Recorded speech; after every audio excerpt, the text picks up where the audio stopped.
안녕하세요.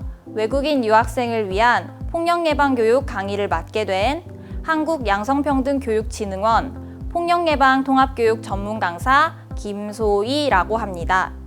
오늘 이 교육에서는 성폭력, 성희롱, 친밀한 관계 내 폭력, 성매매 등 총 4가지 주제의 폭력에 대해서 다루고자 하는데요. 이러한 폭력들을 다루고 있는 법령을 함께 살펴보면서 각각의 폭력이 무엇인지, 이러한 폭력들에 대해 이해하는 것이 왜 중요한지, 나에게 폭력적인 상황이 발생했을 때 어떻게 대처해야 하는지 등 한국에서 대학생활 하고 계신 여러분들에게 꼭 필요한 내용 중심으로 살펴보도록 할 텐데요.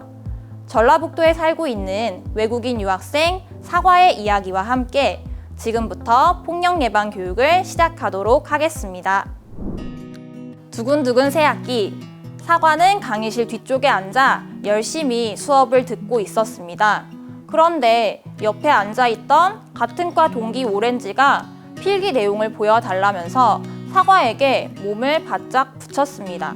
심지어 오렌지는 사과의 팔과 어깨까지 만지는 등 원치 않는 접촉을 계속했습니다. 위와 같이 사과가 겪은 일을 성폭력이라고 할 수 있는데요. 성폭력이란 상대방의 의사에 반하는 성적인 행위를 통해 다른 사람의 성적 자기결정권을 침해하는 것을 뜻합니다. 상대방이 원하지 않는 성적인 말이나 행동을 하는 것, 또 그 사람에게 성적인 말이나 행동을 하도록 강요하는 것 등이 성폭력에 해당합니다. 성폭력은 신체적 피해는 물론 정신적 피해까지도 일으킬 수 있는 중대한 폭력이자 범죄이기 때문에 여러 가지 법에서 성폭력의 기준과 이에 대한 처벌 조항, 그리고 성폭력 피해자를 보호하고 지원하기 위한 조항을 마련하고 있는데요. 성폭력 관련 법으로 형법, 성폭력 처벌법, 성폭력 방지법, 청소년 성보호법 등이 있습니다. 법령을 함께 보면서 성폭력 유형을 살펴보도록 하겠습니다. 다른 사람이 원치 않는 신체 접촉을 하는 강제추행, 원치 않는 접촉, 그 이상의 행동으로 성기를 강제로 결합하는 행위인 강간, 강간과 유사하게 다른 사람의 신체에 성기, 도구 등을 강제로 집어넣는 행위인 유사강간 등이 있습니다. 위와 같은 행위를 그 사람이 술이나 약물에 취한 상태일 때 혹은 자고 있을 때 저지른다면 준강간, 준강제추행이라고 합니다. 언론 등 매체에서는 강간, 유사강간, 준강간에 대해서는 성폭행, 강제추행, 준강제추행에 대해서는 성추행이라는 단어를 사용하기도 합니다. 그런데 강간, 유사강간, 강제추행 법령 맨 앞을 보시면 폭행 또는 협박으로 라는 전제가 붙는 것을 볼 수 있는데요.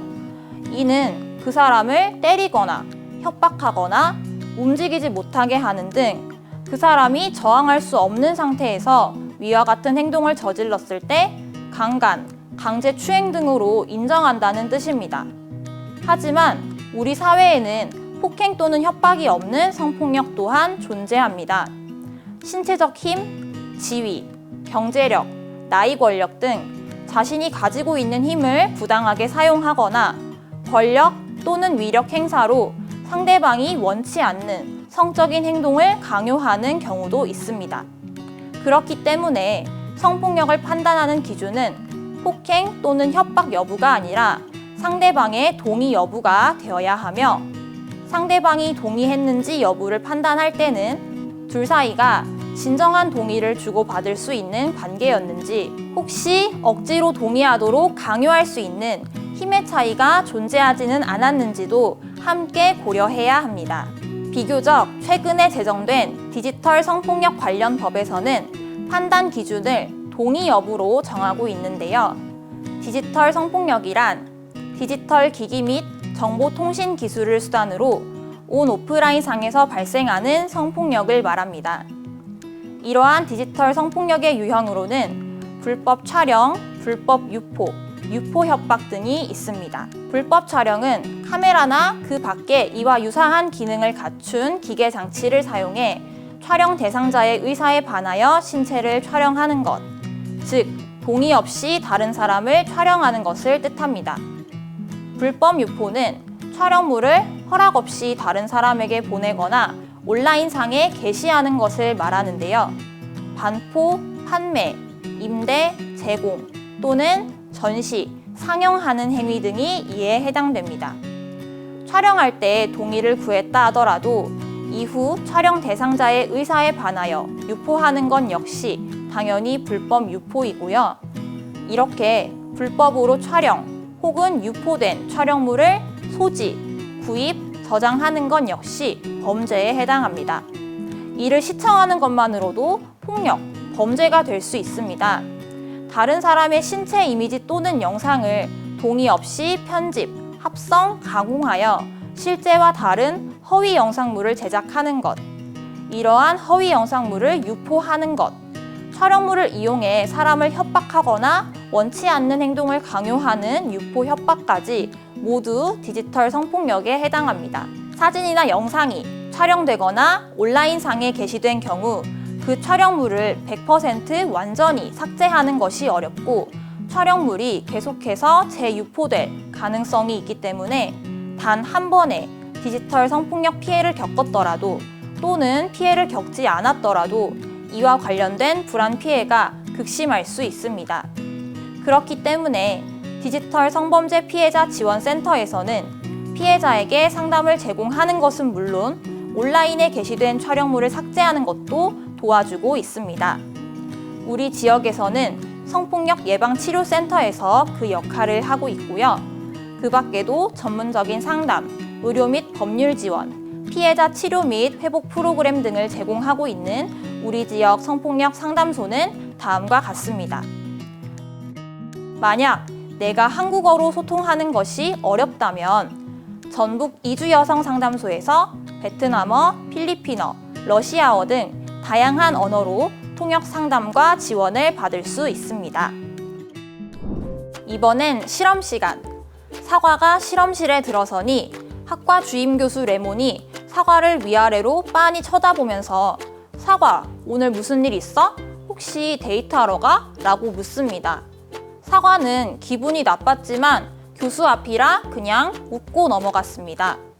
수업이 시작되고 본격적으로 실습을 하고 있는데 레몬이 도와주겠다며 사과의 등 뒤로 다가오더니 엉덩이를 만지고는 휙 지나갑니다. 갑작스레 벌어진 상황에 사과는 당황스럽고 화가 납니다. 자, 사과는 자신에게 성추행을 저지른 레몬을 신고할 수 있을까요? 네, 사과는 두 가지 경로를 통해 신고할 수 있습니다. 레몬을 경찰에 신고할 수도 있고 대학 내 성희롱 사건으로 신고할 수도 있습니다. 그런데 사과는 레몬을 신고하기까지 조금 망설이게 될지도 모릅니다.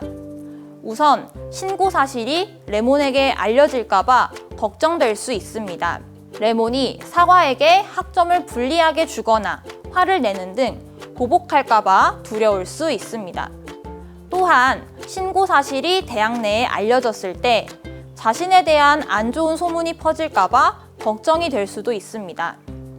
레몬이 또다시 사과에게 성희롱 행위를 할지도 모른다는 불안 때문에 사과 입장에서는 레몬을 계속 마주쳐야 하는 것만으로도 스트레스가 될 수 있으며 이러한 스트레스, 불안 등이 사과의 학교 생활에도 부정적인 영향을 끼칠 수 있습니다. 이처럼 성희롱 행위자가 내가 속해 있는 대학 구성원인 경우, 행위자가 모르는 사람인 경우와 비교했을 때 같은 피해라 하더라도 피해자가 실제로 느끼는 스트레스, 불안, 두려움 등은 훨씬 더 클 수 있습니다.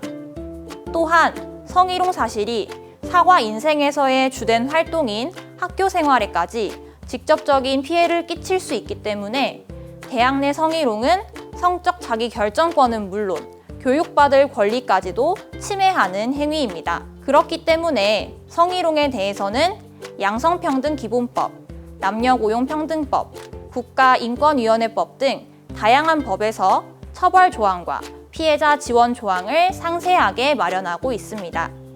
이러한 성희롱의 법적인 의미는 사회적인 의미와 따로 구분해서 살펴봐야 하는데요. 사회적인 의미의 성희롱이 성적인 말이나 행동으로 놀리거나 모욕하는 것으로 어떤 공간이나 집단에서든 일어날 수 있는 일이라면, 법적인 의미의 성희롱은 지위를 이용하거나 업무 등과 관련하여 성적 언동 또는 요구 등으로 상대방에게 성적 굴욕감이나 혐오감을 느끼게 하는 행위, 즉 업무, 고용, 그 밖의 관계, 직장이나 학교에서 일어날 수 있는 모든 종류의 성폭력을 포괄하는 뜻으로 사용됩니다. 그리고 자신의 성적 언동 또는 요구에 따르는 것을 조건으로 이익을 주겠다고 말하거나 반대로 이에 따르지 않았다는 이유로 불이익을 주는 것처럼 성적 언동 또는 요구와 관련하여 발생하는 부당한 처우까지 모두 성희롱 범위에 해당됩니다. 이처럼 성희롱의 사회적인 의미와 법적인 의미가 다르기 때문에 두 가지를 구분해서 이해하는 것이 중요한데요. 여기에서는 대학 내 성희롱 성폭력을 포괄하는 법적인 의미의 성희롱에 대해서 다루도록 하겠습니다. 성희롱을 판단할 때는 피해자 중심 관점에서 바라보도록 하고 있습니다. 이때 피해자와 비슷한 직급, 연령 등 같은 처지에 있는 사람이 충분히 성적 혐오감, 굴욕감, 불쾌감 등을 느낄 수 있는 상황인지를 기준으로 판단하게 됩니다. 앞서 설명드린 유형의 성폭력 행위들뿐만 아니라 성적인 사진, 그림, 낙서 등을 보여주는 행동, 그 사람의 외모를 평가하거나 성적인 농담을 하는 행동, 다른 사람의 신체를 성적 불쾌감을 주는 시선으로 쳐다보는 행동 등은 그 사람이 어떻게 받아들였는지에 따라서 성희롱에 해당할 수 있습니다. 그렇기 때문에 성희롱을 예방하기 위해서는 어떤 말이나 행동을 하기 전에 그것이 상대방을 불쾌하게 하거나 존중하지 않는 말이나 행동은 아닌지 돌아보는 습관을 가지는 것이 필요하겠습니다. 성희롱의 또 다른 유형으로 2차 피해가 있는데요. 2차 피해란 성희롱 피해를 겪은 이후에 이와 관련해 추가적으로 겪게 되는 피해를 말합니다. 레몬이 사과를 성추행한 것과 관련해서 평소에 사과의 행실이 이러저러했다 라며 사과의 외모, 언행, 사건에 대한 대응 태도 등을 평가하거나 비난하는 것, 사과를 탓하거나 문제 삼거나 따돌리는 것, 사과의 신상 정보나 사건 내용을 주위에 퍼뜨리는 것, 레몬은 그럴 만한 사람이 아니다 라며 행위자를 옹호, 지지하는 것, 사과에게 레몬을 용서해라, 일을 크게 만들지 마라 고 말하며 사건을 축소하려고 하는 것 등이 있습니다. 이러한 행위에는 2차 가해자가 명백하게 존재하지만 겉으로 봤을 때는 2차 가해 행위자가 없는 2차 피해도 있습니다.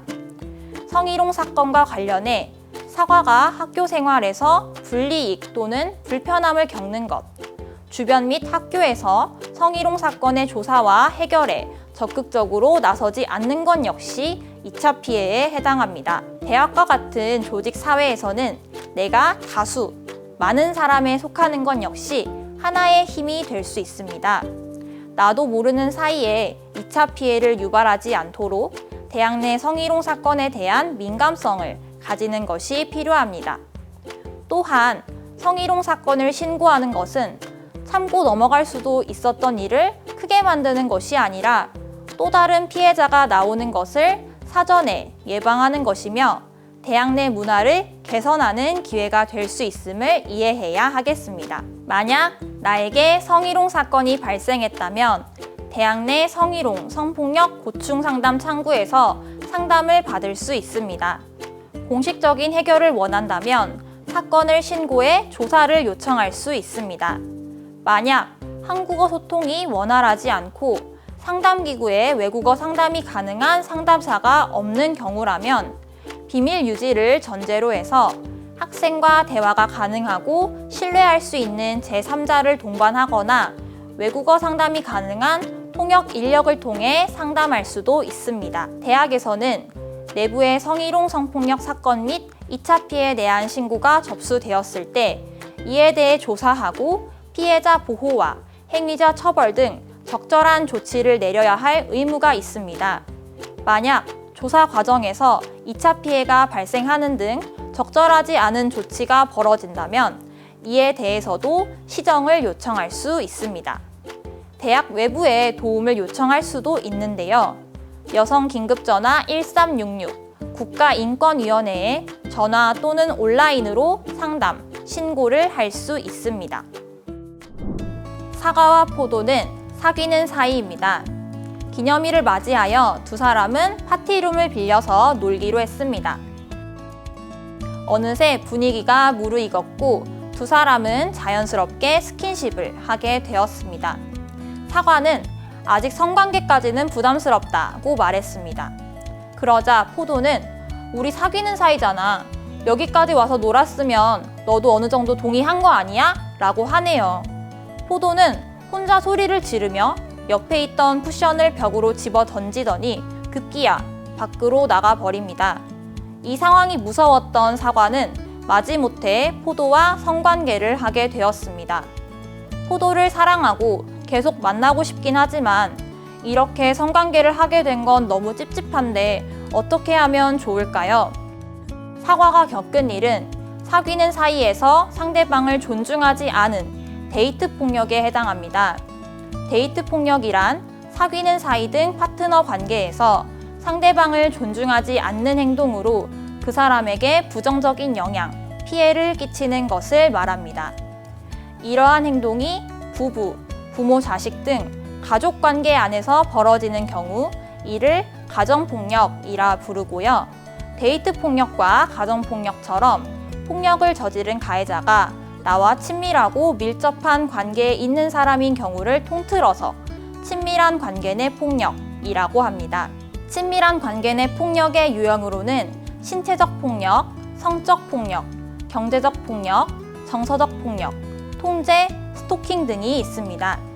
신체에 직접적인 해를 가하는 행위, 감금 등 신체적 폭력, 원치 않는 성관계 등 동의 없이 성적 행동을 강요하는 성적 폭력, 경제활동을 지나치게 제한하고 간섭하거나 경제적인 부담을 주거나 방임하는 등 경제적인 어려움에 처하게 하는 경제적 폭력, 폭언, 무시, 과도한 비난, 가스라이팅, 위협, 협박 등 정서적인 안정을 침해하는 정서적 폭력, 핸드폰을 검사하거나 일정을 일일이 보고하라고 요구하거나 상대의 행동, 옷차림, 인간관계 등을 감시하는 통제, 상대방을 따라다니거나 계속해서 연락하는 등 온 오프라인 상에서 원치 않는 행동을 통해 상대방에게 불안감 또는 공포심을 일으키는 스토킹 등이 있습니다. 신체적 폭력처럼 눈에 보이는 폭력만 폭력인 것이 아니라 겉으로 봤을 때는 폭력처럼 보이지 않는 행동이라 할지라도 친밀한 관계 안에서 지속해서 반복됨에 따라 한 사람에게 신체적, 심리적 위해를 가하는 행동이라면 친밀한 관계 내 폭력이라고 판단할 수 있습니다. 친밀한 관계 내 폭력은 여러 가지 피해가 동시에 발생한다는 특성이 있습니다. 또한 피해가 한 번으로 그치는 것이 아니라 오랜 기간 계속되기 때문에 신체적, 심리적 고통이 더욱 클 수 있습니다. 그럼에도 불구하고 마치 부부, 커플 간 싸움이나 일상적인 갈등인 것처럼 사소하게 여겨지는 경우가 많고요.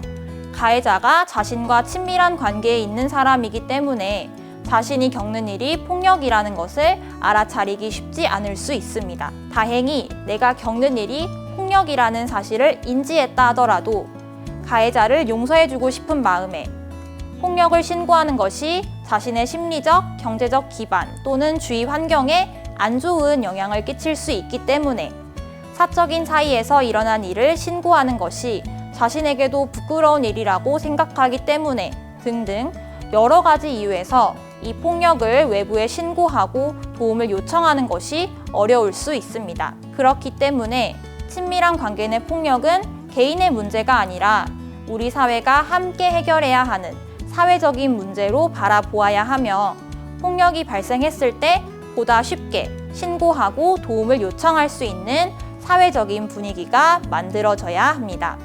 친밀한 관계 내 폭력과 관련된 법으로는 가정폭력처벌법, 가정폭력 방지법과 같은 가정폭력 관련법, 그리고 비교적 최근인 2021년에 제정된 스토킹 처벌법이 있습니다. 이러한 법에서는 피해자를 보호하기 위해 응급조치 및 임시조치 조항을 마련하고 있습니다. 현장에 출동한 경찰은 피해자와 가해자를 분리하고 필요한 경우 가해자를 그 자리에서 체포할 수 있습니다. 그리고 피해자가 원하는 경우 피해자의 동의 하에 피해자를 보호시설 또는 의료기관으로 인도할 수 있는데요. 이러한 응급조치로 충분하지 않다고 여겨질 때는 임시조치를 내릴 수 있습니다. 가해자가 피해자 및 피해자의 가족 구성원으로부터 100m 이내에 접근하지 못하도록 하고 핸드폰 등 통신을 이용하여 접근하는 것도 금지할 수 있습니다. 우리 지역에서 친밀한 관계 내 폭력 피해자를 지원하는 상담소는 다음과 같습니다. 피해자가 단기 또는 장기로 머무를 수 있는 피해자 보호시설도 다음과 같이 위치하고 있는데요. 피해자 보호시설은 친밀한 관계 내 폭력 피해 여성과 자녀가 이용할 수 있으며 비공개로 운영되고 입소한 것에 대해서 철저하게 비밀이 보장됩니다. 무료 숙식이 제공될 뿐만 아니라 상담, 의료 지원, 법률 지원 등 피해 회복을 위해 필요한 다양한 지원을 받을 수 있습니다. 평범한 일상을 보내던 어느 날 사과에게 친구 메론으로부터 메시지가 옵니다. 인터넷에서 우연히 성적인 영상을 발견했는데 여기 나온 사람이 사과 너인 것 같아서 고민하다가 메시지를 보내. 그리고 함께 온 사이트 링크를 클릭해보니 불법 음란 사이트 속 한 영상이 보입니다. 제목은 파티룸에서 커플 성관계 몰카. 썸네일 속 장소는 얼마 전 포도와 같이 갔던 파티룸과 비슷해 보입니다. 설마 그때 포도가 몰래 영상을 찍은 걸까요? 사과는 그 영상을 클릭하기가 너무 두렵습니다. 여러분, 야동, 음란물이라 불리는 성적인 사진이나 영상이 위와 같이 대부분 불법으로 촬영되거나 유포된 피해 촬영물이라는 사실 알고 계셨나요? 앞서 피해 촬영물을 구입하거나 저장하는 것 또한 디지털 성폭력에 해당된다고 말씀드렸는데요.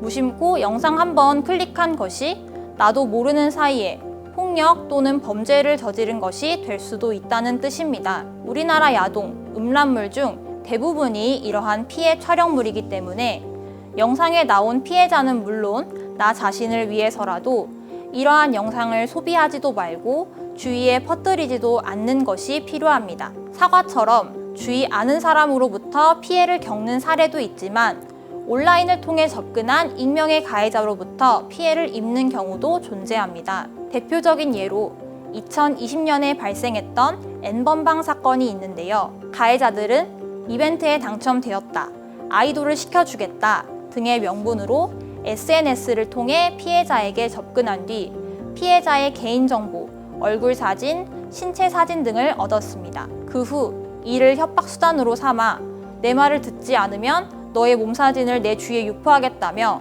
피해자에게 신체 영상 등 성적인 피해 촬영물을 보내도록 협박하였습니다. 이러한 피해 촬영물은 텔레그램 메신저의 여러 채팅방, 일명 N번방에서 거래되었는데요. N번방 그리고 이와 유사한 채팅방 60여 개의 참여 이용자 수는 무려 26만 명이나 되었다고 합니다.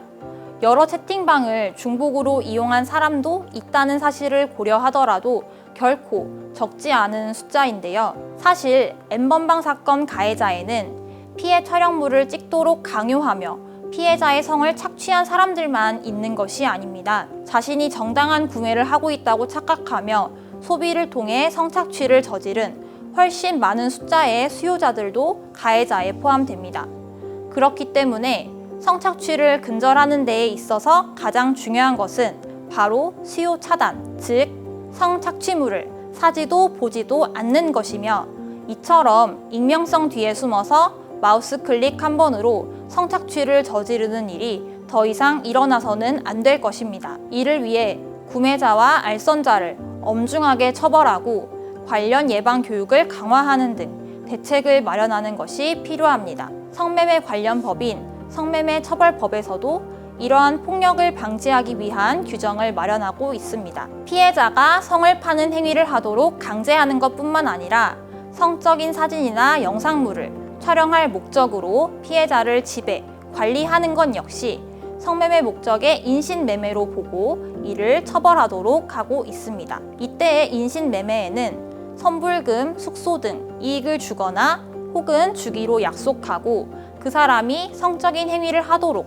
강요하는 것 역시 포함됩니다. 이처럼 성매매 처벌법을 자세히 들여다보면 성매매가 정당하게 사고 파는 매매 행위인 것이 아니라 피해자에게 위력, 경제력 등 힘을 행사해서 원치 않는 성적인 행동을 하게 만드는 성착취라는 사실을 분명하게 알 수 있습니다. 야동, 음란물이 사실은 성착취물이라는 사실을 알고 성착취물을 보지도, 사지도, 권하지도 않는 것. 성매매는 성을 착취하는 명백한 폭력이기 때문에 성구매를 해서는 안 된다는 것에 대한 사회적 인식이 더욱 확산되어야 할 것입니다. 이러한 성매매, 성착취로부터 피해자를 지원하는 기관으로는 전북 여성인권지원센터가 있으며 온라인 성착취의 경우 디지털 성범죄 피해자 지원센터, 성폭력 예방치료센터에서 삭제 지원을 받을 수 있습니다. 앞서 소개해드린 여성긴급전화 1366에서도 성매매를 포함한 모든 성폭력에 대해 피해자를 지원하고 있습니다. 지금까지 성폭력, 성희롱, 친밀한 관계 내 폭력, 성매매의 개념, 유형, 판단 기준과 대처법을 알아보고 이러한 폭력들을 마주했을 때 각 폭력의 특성에 대한 이해를 바탕으로 민감한 감수성을 가지고 바라보아야 한다는 것까지 함께 살펴보았습니다. 폭력을 예방하기 위해서는 우리 사회 속 폭력에 대한 잘못된 통념이 없어져야 하며 그러기 위해서는 우리 한 사람 한 사람의 인식이 바뀌어야 합니다. 성폭력 피해자는 어떠한 잘못도 하지 않았다는 것. 그리고 성폭력은 사회적으로 해결해야 하는 문제이기 때문에 나이, 성별, 국적과 상관없이 누구나 성폭력 피해에 대한 지원을 받을 수 있다는 것을 꼭 기억하시고요. 만약 내 주위에 성폭력 사건이 발생했을 때 오늘 배운 폭력에 대한 감수성을 바탕으로 피해자를 지지해 줄 수 있는 멋진 주변인의 역할을 할 수 있는 여러분이 되시기를 바라며 오늘 폭력 예방 교육을 마치도록 하겠습니다. 안전하고 멋진 여러분의 대학 생활을 저도 응원하도록 하겠습니다. 그럼 지금까지 긴 시간 동안 고생 많으셨습니다. 감사합니다.